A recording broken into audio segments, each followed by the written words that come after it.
What up, guys? Carolina Jackpot coming at you. It is Sunday night. That means it's December the 13th, 2020. And we just finished up week number 15 of the college football season. Made my picks against the spread in the truck yesterday morning, cruising down the boulevard on the way to work. And through week number 14 against the spread, of all the games that's been picked on this channel all year long, Carolina Jackpot has a 135, 127, and 2 record against the spread. Not really sure what the percentage is there. I would say it's about 52% if I had to eyeball it. But this week, it was kind of impromptu, and let's see how I did against the spread. Now, week number 14, Carolina Jackpot thought that he had finished over 50%. I actually did not. I actually finished up 11 and 12 on the week. So not a very good week for Jackpot. Could I rebound this week and get back over 50%, or did I stay down below 50%? Let's go to the picks and check them out, shall we? A little bit different format on here. Since I did them in the truck, I didn't have the obviously the paper to circle the team that I thought would cover the spread in those affairs. So I just went back and watched the video, and then I wrote down who I had in those matchups. I might start doing it this way from now on. Saves ink, yeah? And you never know. There might be an ink shortage one day. I had Coastal minus the 13 in the game against Troy, and I didn't get that one right. They actually covered. Wouldn't you know, the one time that I actually go with those turd burgers, they screw me, and they don't cover the number. They were lucky as hell to get a win against Troy. I watched that game. It was a good one. Tennessee minus the 14.5 against Vanderbilt. That's who I took, and they did cover the 14.5 against Vanderbilt, but make no mistake about it, they didn't really play that good. Not in my opinion. They got a nice pick six from Bryce Thompson. That's where he committed defensive holding on that play, which, you know, kind of a momentum swinger there in the first half. I mean, clearly Tennessee has way better athletes than Vanderbilt, and they did outclass them there, but they did not play that well. The freshman quarterback, Harrison Bailey, who I was really high on, just not that great. Not that great. Maybe he'll get better. I don't know. Everybody's making a big deal about they gave up 2 extra points to Sarah Fuller. So what? And I said, well, they didn't pressure her on the extra point attempts. There are people out there, and it really pisses me off when I try to put out good content. There are people that just make videos on a certain subject just to get views. There's a couple of dudes out there, I can't remember the name of the channel. There's like 100,000 views already about the damn Sarah Fuller thing. In like the 2 videos they've made subsequent to the games that she played in. And they normally don't even average, like, I don't know, 5,000 views on a video. So it kind of pisses off those of us who really, you know, try hard at this thing, and they just get this content on something that's just like the breaking story. But so what? They said Tennessee didn't pressure her on the extra point. The lineman jumped up and attempted to back the ball down. They did. They pressured her. Now, there was some lazy ass on the right side of Tennessee's defensive line on the extra point coverage that lollygagged. Okay, they're making a big deal out of that. Whatever. She kicked the damn extra point. Just let it be done with. It's going to be over with real soon, y'all. It's going to be over real soon. She's a senior. You won't have to hear from her again. Let it be. That Tennessee with the win. Georgia, I had them minus the 13.5, and that one was correct. They just absolutely obliterated Missouri in the second half of that game. I had Maryland minus the 6.5 against Rutgers, and they lost to Rutgers 27-24. This line on this game had moved down to only Maryland minus 3 by kickoff, so I don't know. I wouldn't have not taken them had I known there was that much movement on it. Penn State, I had them minus the 14.5 against Michigan State. They covered, but barely. They had to kind of come from behind there as they were getting beat early on. I had Illinois minus the 14 against Northwestern. They lost by 18, 28-10, so that one's incorrect. I had Colorado plus the 1.5 against Utah. I was all over it. They lost 38-21 after leading for much of this ball game. I had Wake Forest plus the 2.5 against Louisville. Louisville won 45-21. You know, I talked about Scott Satterfield and the Gamecock job, which, he lied to his fans about that he was staying at Louisville and he was totally committed to the University of Louisville. Obviously, he wasn't totally committed to the University of Louisville because he interviewed for a job with the South Carolina Athletic Director Ray Tanner in Bowling Green, Kentucky for the South Carolina job. Then he turns around and tells everybody that, well, I just did it because the University of South Carolina is somewhat close to where I grew up at, and I knew that it would make my parents happy. Bullshit. You're a liar. But I didn't really think into that one really good. The fact that Satterfield is going to coach his ass off in this game to try to prove his loyalty to Louisville. So they win 45-21 there. Arkansas, I took them plus 32.5 against Alabama, and Alabama, you don't get rich betting against Bama, and I certainly didn't get that pick correct, man. That was just, that was a dumb one. I'll admit it. That was a you should have known better pick of the week. It really was. North Carolina, I had them plus a 3 against Miami. They absolutely obliterated Miami. 42-26. 50. Excuse me. Let me give them some more points here. 62-26. Right? They had them down like 31-3 at one point. Miami was trying to make a mild comeback, but it was very mild. And North Carolina with the huge win there. Oklahoma State, I had them minus the 5.5 against Baylor. They blew Baylor out 42-3. Nice win there for the Mullet. Had Duke plus the 3.5 against Florida State. Duke lost 56-35. Florida State showing some offensive firepower against Duke. They tried to give it up, though, didn't they? They were up 28-7, and then before you know it, it was 28-21, Duke threatening to tie. And then Florida State kind of surged back ahead, and it was all over but the crying. Probably the biggest surprise of the night, Florida had them minus 23.5 against LSU, and they lose 37-34. I don't need to rehash that one. We all know what happened there. But LSU just played better. I mean, they played a better game than Florida did, and they beat them. Everybody wants to talk about the shoe thing, and that lost Florida the game, and ultimately it got LSU some more yardage, a free first down, and all that. But, the game should never have been close. Should never have been close to begin with. So, I mean, you put yourselves in that position. He was frustrated. He was angry. I get that. Still gives you no right to go out and act like a complete and total fucking jackass and cost your team the game, which ultimately you did.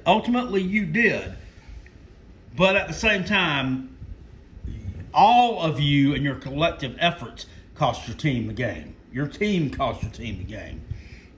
But you're going to be the scapegoat, Marco Wilson. I had Auburn minus the 6.5 against Mississippi State. They won this game by a final score of 20. No, what's the final score there? 24-10 over Mississippi State. And then Auburn goes out and fires their head coach, Gus Malzahn, today. More on that in a minute. Had UCLA plus the 3.5 against USC. For 3.5 quarters, I looked like a genius. I really did. Looked like a football prophet. And then reality and talent took over, and USC comes from behind and wins that game 43-38. What a wild ending in Los Angeles. USC does the unthinkable. They go into the Rose Bowl and steal a victory from my UCLA Bruins. Piss me off. Really pissed me off. Virginia, I had them plus the 3 against Virginia Tech. Virginia Tech blows them out. It's 33-15. It's even worse than that at one point. I can't figure that out, man. Cannot figure that one out either. And then to cap off, what you can see is already a terrible evening of picks. I had the Beeve covering the 2.5 against Stanford, and they lose 27-24. So they just barely don't cover. That was almost a push. So what did we have here for this week? I had how many losses? 1, 2, 3, 4, 5, 6, 7, 8, 9, 10, 11 losses. Wow. Damn. And how many wins? 1, 2, 3, 4, 5, 6, 7, 8. Well, wait a minute. I'm counting the X's again. 1, 2, 3, 4, 5, 6 wins. God, man, that's awful. That's awful. I'm going to go on ahead and tell you right now, if you waited on me to give you any of my picks to bet your own money, you're an idiot. You're an idiot. I lost $100 and something yesterday just screwing around. I don't bet a whole lot of cash on these. I normally put about $100, and I've been playing with it now for like 4 weeks. And I win some, I lose some, but I don't really get into it that heavy. I'm not going to. I mean, obviously you can tell I'm just not good enough at it right at this point in time to really be laying any kind of serious cash. So what do we have so far? We are still over. We're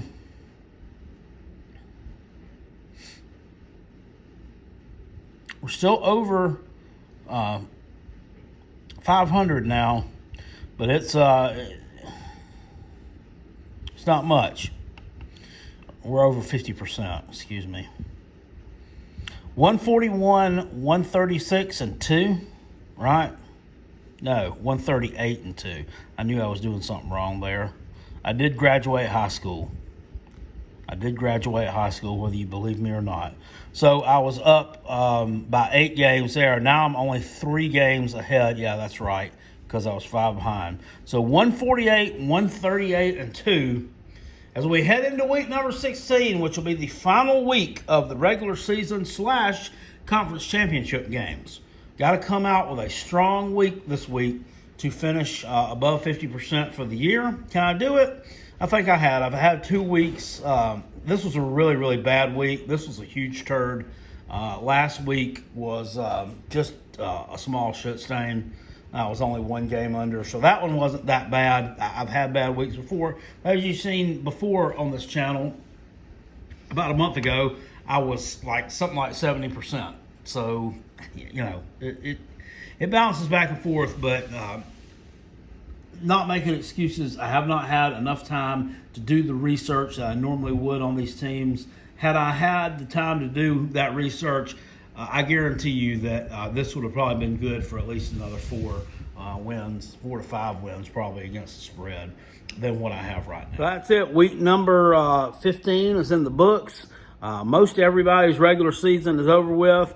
There will be a few more makeup games played this coming up week. We got Tennessee, Texas A&M. We got Vanderbilt taking on Georgia, amongst a few others here and there. But there's conference championship games all across the board, and we'll get into those later on this week. Looking forward to the Clemson-Notre Dame matchup. I'm sure as everybody else is. That one probably just looking at the Power 5 matchups. I'm thinking that Oklahoma, Iowa State will probably be the most competitive and closest game. I think that Notre Dame and Clemson will probably be the most. I'll say most watched game, but then again, if it was at prime time, I would think that one would probably be the most watched game. But Bama, Florida is going to be the most watched game in Atlanta. It's prime time. Clemson, Notre Dame can't play at prime time because in Charlotte and, well, in all of North Carolina, really, you have to be home by 10 o'clock now. They put a little curfew on everybody because of the COVID, of course. So that one will be a kind of a weird kick time for that game. So I don't think it's going to get as many eyeballs as it normally would. But make no mistake about it, it's going to get some eyeballs. Now, on to today's current events, which it was kind of shocking, and it kind of wasn't. Auburn parts ways with head coach Gus Malzahn after 8 seasons. I mean, can you? I don't know. I can't wrap my head around it right now. But I mean, the guy was like 60. Yeah, that too. The guy was like 65 and 35, 65 and 36 at Auburn, and I know, at Auburn, that's just not good enough, Jackpot. That's just not good enough. They think that they're an elite program. They think that they're an elite program, which should be in the top 5 every year. And they're just not. They're just not. They've beaten Alabama a few times in recent years, which a few more times than you probably should have, to be honest with you, and you're just not going to beat them right now. You're just not better than them. You're not going to beat them on a consistent basis. You're not going to beat Georgia on a consistent basis. I mean, that's been proven that you can't do that.